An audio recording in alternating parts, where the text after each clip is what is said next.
le thème de cette semaine, frères et sœurs, c'est l'amour.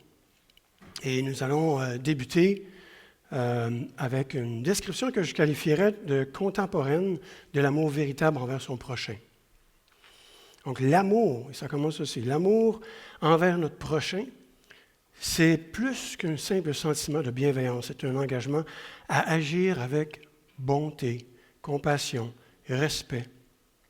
C'est de se soucier sincèrement du bien-être des autres, peu importe leurs origines et leurs différences. Cet amour se manifeste dans les petites actions quotidiennes, que ce soit un sourire à un étranger, une écoute attentive à un ami, un acte de générosité envers quelqu'un dans le besoin. Il s'exprime également par le pardon, la patience, la compréhension, même lorsque ça nous demande des efforts. L'amour envers son prochain, c'est aussi défendre la justice, lutter contre l'injustice et œuvrer pour un monde où chacun se sent aimé et valorisé. C'est une lumière dans l'obscurité, c'est un pont entre les cœurs. J'aime ça. C'est un pont entre les cœurs et une force qui transcende les divisions. Donc voilà une très belle définition contemporaine de l'amour. Ce que nous allons voir aujourd'hui, dans le texte aujourd'hui, mais nous allons voir que Paul a une définition encore plus profonde de l'amour. C'est un excellent texte, mais il y a quelque chose d'autre d'encore plus profond que Paul nous enseigne. Donc le titre du message aujourd'hui est « La voie la plus excellente » et c'est basé sur 1 Corinthiens 13, versets 1 à 13. Donc dans le message de Marilyn la semaine passée, nous avons retracé les paroles de Paul de l'Église de Corinthe alors qu'il s'attaquait à certains des problèmes auxquels l'Église de Corinthe faisait face, était confrontée. Et cette semaine, nous allons reprendre là où nous sommes arrêtés. Et c'est dans 1 Corinthiens 12, verset 12 à 31. Et Paul termine ce chapitre-là en parlant de cette voie la plus excellente. Et on va la définir au cours du message aujourd'hui. Donc, nous verrons que c'est ainsi que les croyants de Corinthe devaient résoudre tous les problèmes auxquels ils faisaient face, étaient confrontés. Et c'est la même chose pour nous aujourd'hui, pour aller de l'avant. Parler du texte qu'on va traiter aujourd'hui de Paul présente, je dirais, quelques difficultés. Tout d'abord, il est tellement bien écrit, que le fait d'ajouter des mots, des commentaires risque de diminuer son impact. Deuxièmement, il s'agit d'un passage tellement familier que nous ne nous attendons peut-être pas de comprendre ou d'entendre quelque chose de nouveau ici. Et troisièmement, et c'est là le plus grand défi ici, le passage parle d'amour. Le passage parle d'amour, alors que ce mot est tellement galvaudé et mal utilisé dans notre société qu'il risque de se vider de son sens. Mais on va en mettre un sens aujourd'hui. OK? Toutefois, on va lire ce passage dans le contexte du défi que Paul fait face avec l'Église de Corinthe. On va placer ça dans ce contexte-là. Donc, les défis que Paul a relevés avec l'Église de Corinthe et de faire en sorte que ce passage soit vraiment la voie la plus excellente. Pour tous les problèmes particuliers auxquels nous pouvons être confrontés dans nos églises ou même dans notre vie personnelle. Donc, nous allons voir 3 points sur l'amour. Le premier, la nécessité de l'amour. Le point 2, le caractère de l'amour. Et 3, la permanence de l'amour. Donc, le point 1, la nécessité de l'amour. Et on voit ça dans 1 Corinthiens 13, versets 1 à 3. Et Paul dit ceci. « Quand je parlerai les langues des hommes et des anges, Si je n'ai pas l'amour, je suis du bronze qui résonne ou une cymbale qui retentit. Et quand j'aurai les dons de prophétie, la science, de tous les mystères et toute la connaissance, quand j'aurai même toute la foi jusqu'à transporter les montagnes, si je n'ai pas l'amour, je ne suis rien. Et quand je distribuerai tous mes biens pour la nourriture des pauvres, quand je livrerai même mon corps pour être brûlé, si je n'ai pas l'amour, cela ne me sert à rien. Voyez l'importance que Paul porte à l'amour. Donc, ces 3 premiers versets de cette section traitent de la nécessité de l'amour. Paul ne prétend pas que nous devrions nous passer des autres dons spirituels et n'avoir que l'amour ici. Ce qu'il préconise plutôt, c'est que l'amour soit le facteur déterminant de la manière dont nous utilisons les dons. L'amour en haut, les dons en dessous. La priorité, l'amour, les dons viennent après.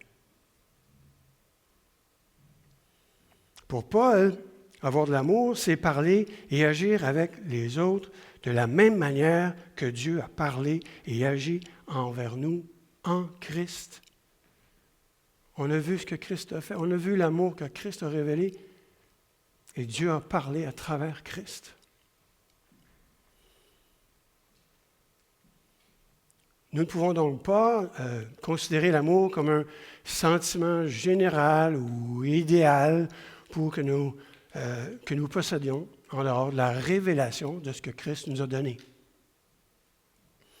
Paul reproche à l'Église de Corinthe de masquer de nombreux péchés sous l'étiquette de la spiritualité ici.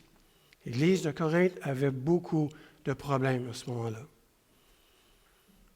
En d'autres termes, d'autres chapitres dans l'Église de Paul les énumèrent. Paul corrige l'Église de Corinthe écoutez bien ceci, pour sa tolérance et même son approbation de l'immoralité sexuelle, de la cupidité et de l'idolâtrie.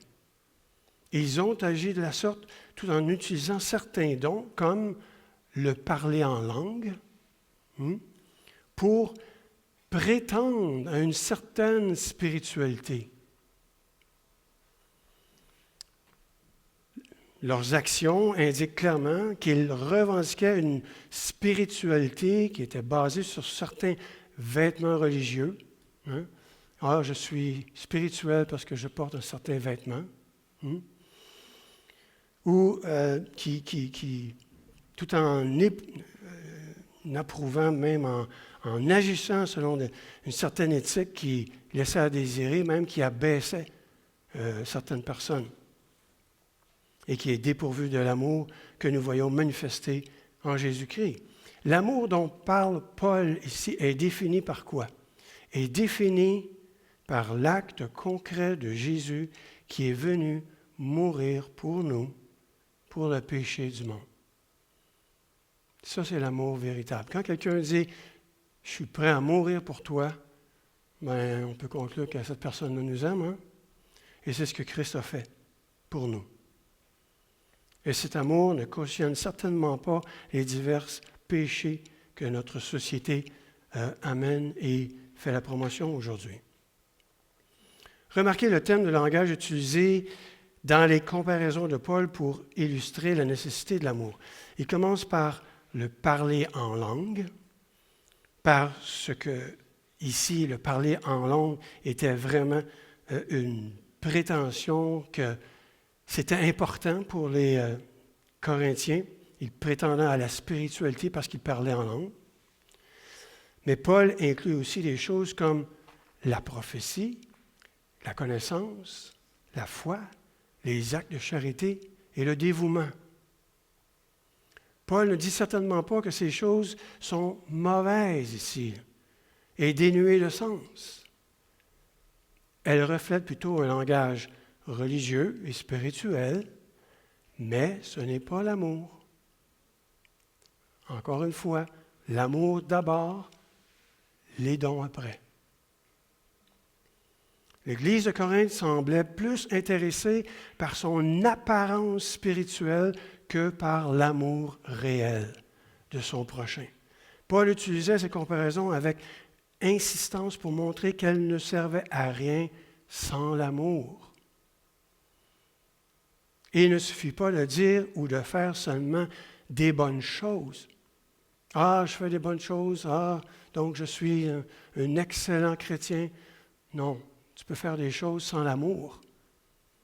Il faut que l'amour soit présent dans tout ce que tu fais. Si ces choses ne construisent pas l'Église, n'édifient pas le corps de Christ ou ne témoignent pas de Jésus dans notre monde, alors nous ne valons pas mieux qu'une cymbale qui retentit. C'est une illustration ici intéressante, frères et sœurs, parce que Paul choisit ce terme, cymbale, qui retentit. C'était également, ce genre de cymbale-là était utilisé par de nombreux cultes païens dans la région. Donc, les Corinthiens devaient faire le lien ici entre ce que Paul disait et les cymbales qui résonnaient et le culte païen. Cela semble être un clin d'œil au fait que leur prétention à la spiritualité par la manifestation de certains dons sans amour équivalait à ne pas être meilleur que la culture païenne vide qui les entourait. Paul continue et passe maintenant à la description du caractère de l'amour. Ici, il ne laisse aucune place à la conception idéaliste de l'amour qui serait en dehors de la révélation que Dieu nous a donnée envers nous à travers Christ. Donc, voilà pour le point 1. Le point 2, le caractère de l'amour. Et Paul nous donne une très bonne description ici, du verset 4 au verset 7. L'amour est quoi? Patient. L'amour est serviable. Il n'est pas envieux. L'amour ne se vante pas et ne s'enfle pas d'orgueil. Il ne fait rien de malhonnête. Il ne cherche pas son intérêt. Il ne s'irrite pas. Il ne médite pas le mal. Il ne se réjouit pas de l'injustice, mais se réjouit de la vérité. Il pardonne tout, il croit tout, il espère tout, il supporte tout. Ça ne peut pas être plus clair. Les caractéristiques de l'amour, Paul a tout mis là. Dans ces versets, Paul inclut 15, c'est pas rien, 15 descripteurs pour détailler le caractère de l'amour. Les deux premiers sont des énoncés positifs qui disent « L'amour est patient et l'amour est serviable ». Ces deux affirmations prises ensemble montrent que l'amour joue un rôle à la fois passif, quand on dit « l'amour est patient », et actif, l'amour est serviable à l'égard des autres. Ces affirmations nous renvoient à l'œuvre du Christ à notre égard. C'est ce que Christ a fait. Jésus a pris nos péchés sur lui et les a supportés patiemment jusqu'à la croix, tout en faisant preuve d'une grande bonté à notre égard et en nous donnant tout ce qui lui appartient. Ensuite, Paul énumère 8 caractéristiques de l'amour en précisant ce qu'il ne fait pas. Cette liste semble taillée sur mesure pour l'Église de Corinthe.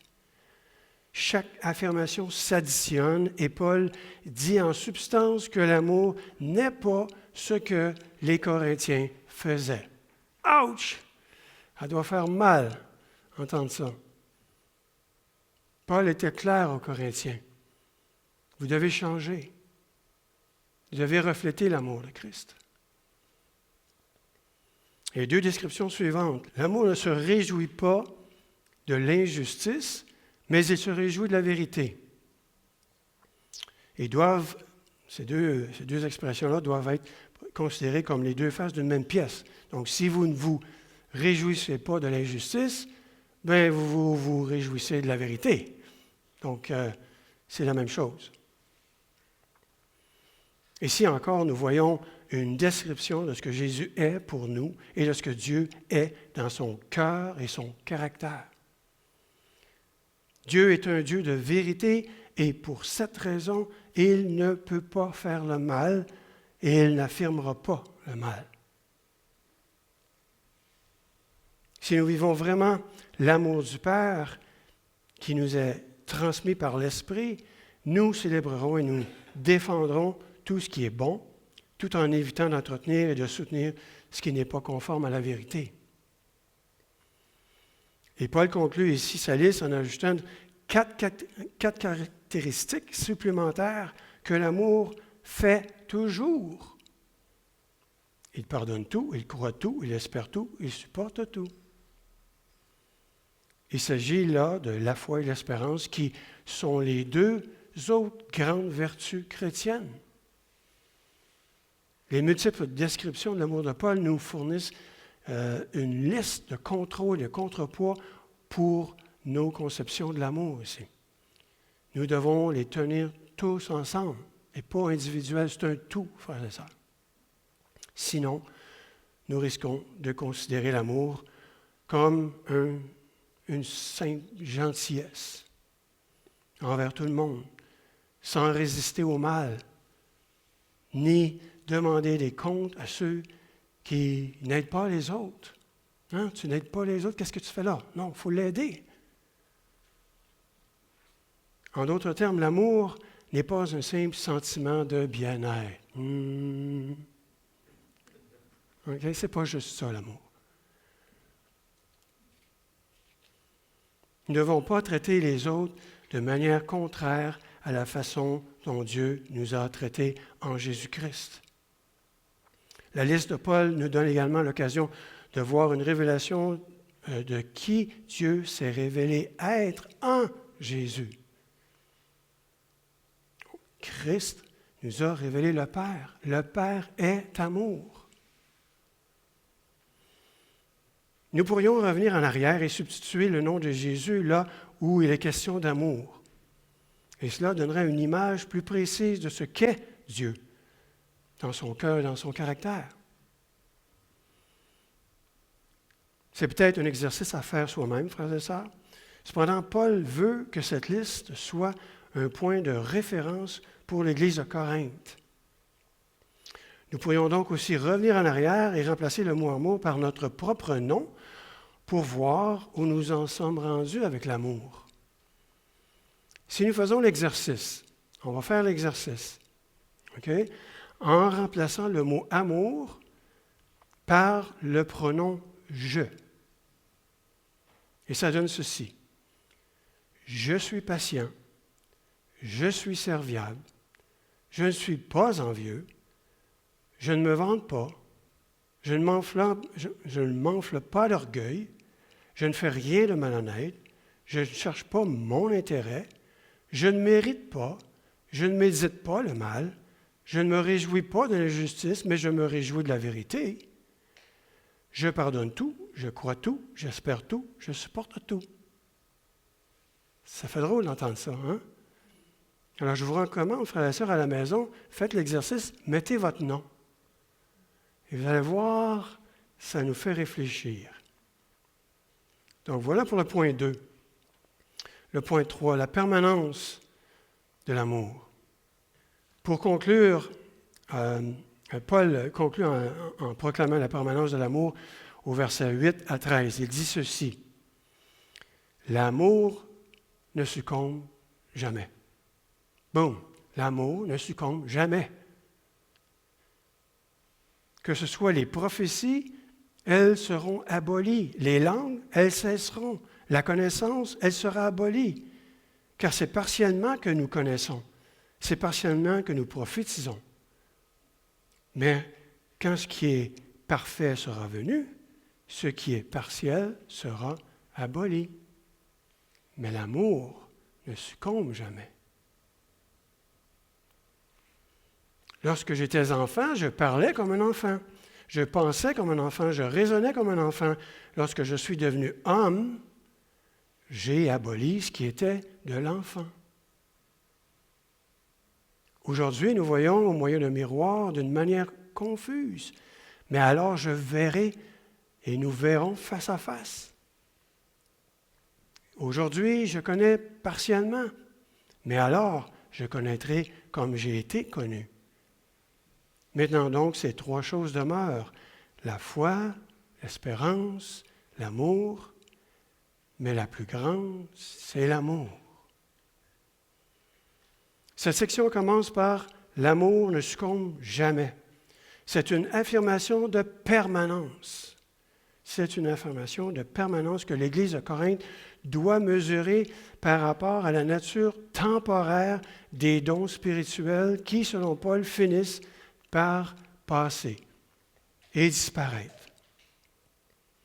Paul tente de réorienter ici, réorienter leur conception de l'Église chrétienne, de leur spiritualité, vers ce qui est éternel. Il y avait une spiritualité charnelle, terrestre, temporaire. Alors Paul essaie de les diriger vers quelque chose d'éternel. Paul ne dévalorise pas les dons, mais souligne plutôt l'importance de les mettre au service de l'amour.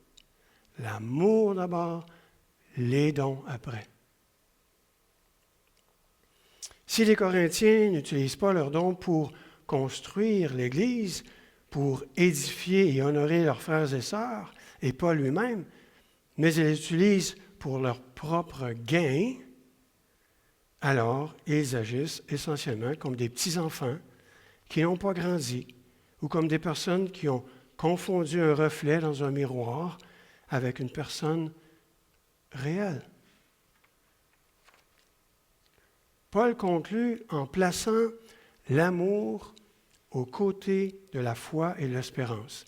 Il montre ainsi que l'amour appartient à toute une autre catégorie ici et qu'il n'est pas assimilé à un don spirituel ici.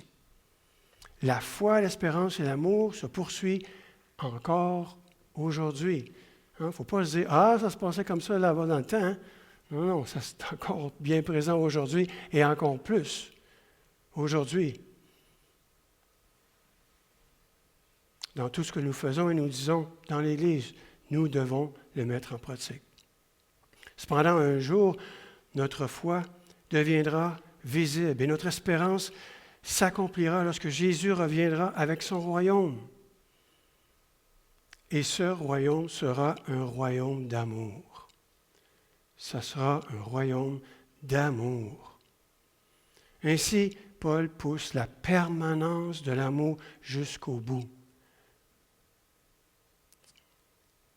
C'est un point de passage où nous pouvons nous regarder en face et voir si nos efforts sont alignés, avec ce qui est éternel. Sommes-nous alignés avec les choses éternelles? Nous devons avoir cette réflexion.